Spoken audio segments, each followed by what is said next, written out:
Great. All the best.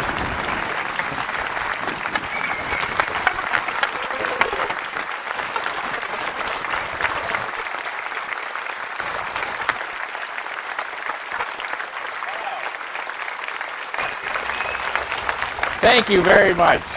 What a great crowd. What a great welcome. Harold, thank you for that very kind introduction. It is so great to see so many of you, so many supporters of Harold, of our party, so many people active in the community coming tonight to spend some time on a beautiful summer afternoon. Great to see some former members of Parliament as well, some of our provincial counterparts, and our current caucus colleagues as well. And John Nader brought a special guest with him tonight, his recent addition, 2.5 months old, brand new member of the Nader family. Big round of applause for John and his wife. They've got 2 more to go to catch up with me and Jill, so we'll talk later about sharing bouncy castles and car seats. That if you need any of those things, we got lots. It's always good to visit this part of Ontario. You know, last year I became leader of the Conservative Party in May of 2017, and Harold invited me out, and he wanted me to come and speak to the chamber and to see some of the small businesses in the region, some of the farm families that were going to be victims of the small business tax hike that the Liberals were bringing in. And I thought, Harold, absolutely, I will be there. There's so much going on in the Kitchener-Waterloo area. Our previous Conservative government supported everything from important investments into infrastructure to ensure that people had the ability to get around this region. We invested in post-secondary and innovation, and there was a lot of great success stories. And the small business tax hike was really hitting this community very hard. So it was great to come out and visit. And he said, you know, if there's any way you can come back again next year, I can put on a little barbecue with some of my friends for you. I said, sure, that'll be nice. A nice, intimate, little relaxing evening. So here I am with about, 800 people in the Kitchener-Waterloo. Thank you all for making this event such a success.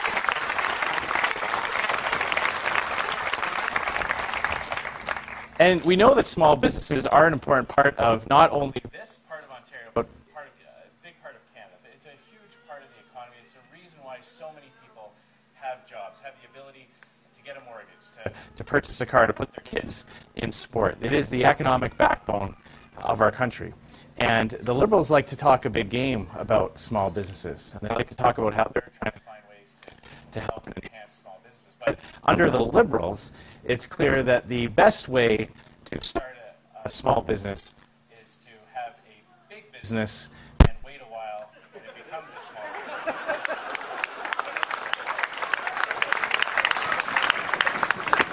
Last year, they had the audacity to tell all the entrepreneurs in Canada, all the risk takers, all those who had scrimped and saved and put money aside, that they were simply just cheating on their taxes, that they were using fancy accounting schemes to reduce their tax burden, ignoring all the opportunities that are created by those very same people. And I got very passionate about this. You know, one of the reasons why I wanted to get into politics in general was to be a voice for all those people who work hard to put something aside for their family, to have a better appreciation of what actually creates jobs in a community. And this was very important to me because I grew up in that type of family. My parents didn't have a lot.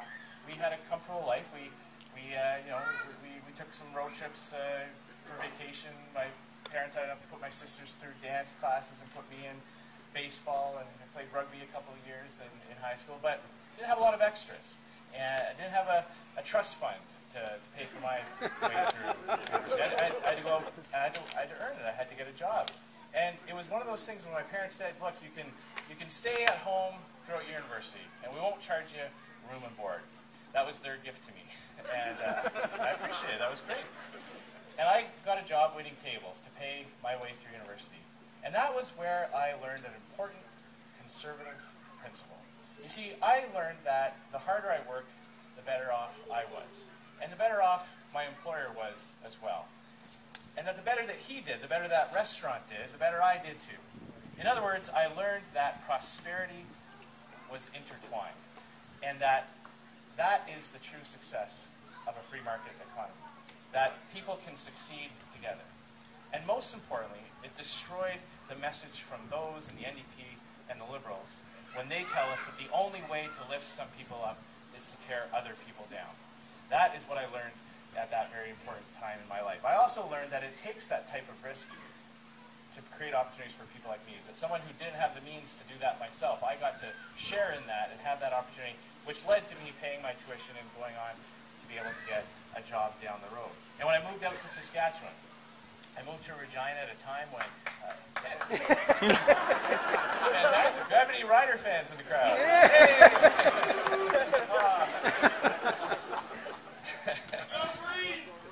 Thank you. There's always some in every... But, you know, that speaks to something. You know, the reason why there's so many Rough Rider fans all around the country is because for years and years and years in Saskatchewan, we had an NDP government. And as a result, the #1 export for many of those decades was our young people. Because in order to find opportunities, people had to leave, mostly go to Alberta, many to Toronto and Vancouver as well. And that was the result of a high-spending, high-taxing socialist government that always put big government ahead of hard-working people. So I moved up to Saskatchewan, got a job at an insurance company, same thing. Husband and wife had sold the family farm about a decade before I got there. And by the time I arrived in Regina, they had a half a dozen or so brokers, some admin assistants, and I got a job there. And they paid for my training to get my education in the insurance business. And again, I learned that I was the prime beneficiary of their hard work and their entrepreneurship. And that reinforced that message, that no amount of government spending can make up for or replace the free market economy, hardworking entrepreneurs in this country, and all those willing to take a risk to create jobs in our cities and villages. That is the true source of prosperity in our country.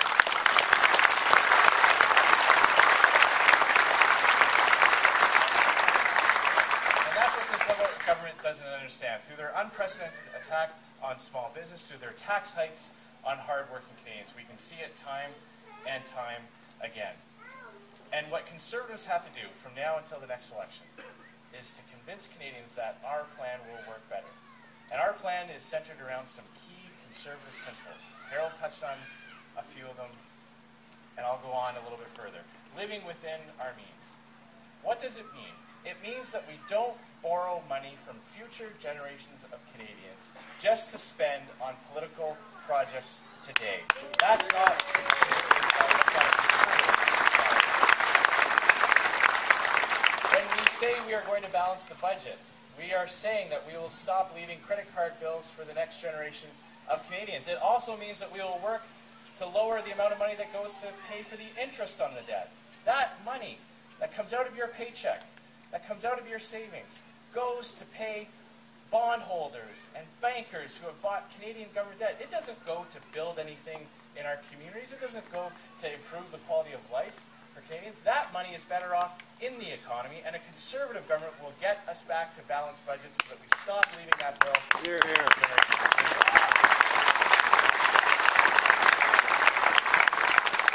It means we don't believe that a way to tackle important issues is by introducing a new tax. And I am so thrilled to be in the province, home to the latest government that is joining the fight against the Liberal carbon tax. Here, here.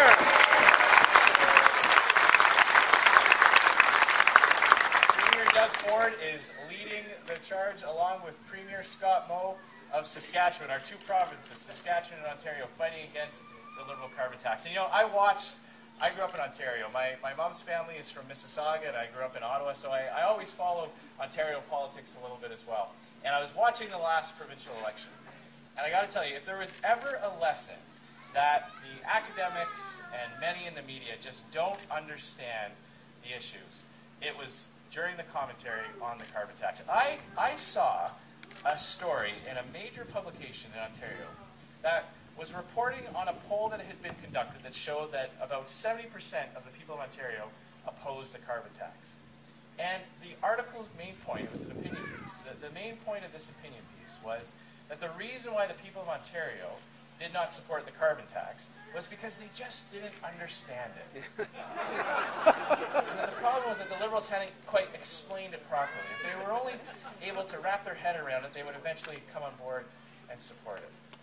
Ladies and gentlemen, I know the reason why the people of Ontario oppose the carbon tax is not because they don't understand it, it's because they do understand it. It's just a cash grab that will do nothing to improve the environment.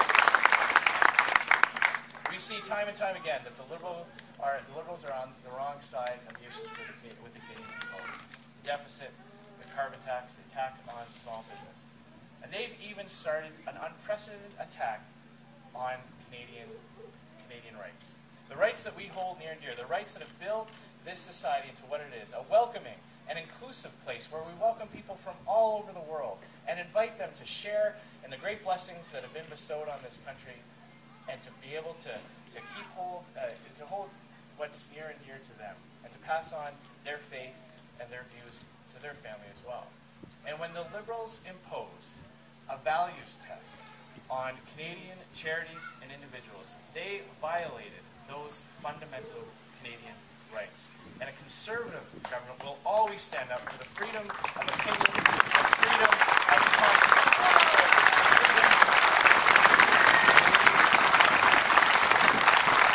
what you believe in. So we have this great message to spread throughout Canada, and it is working.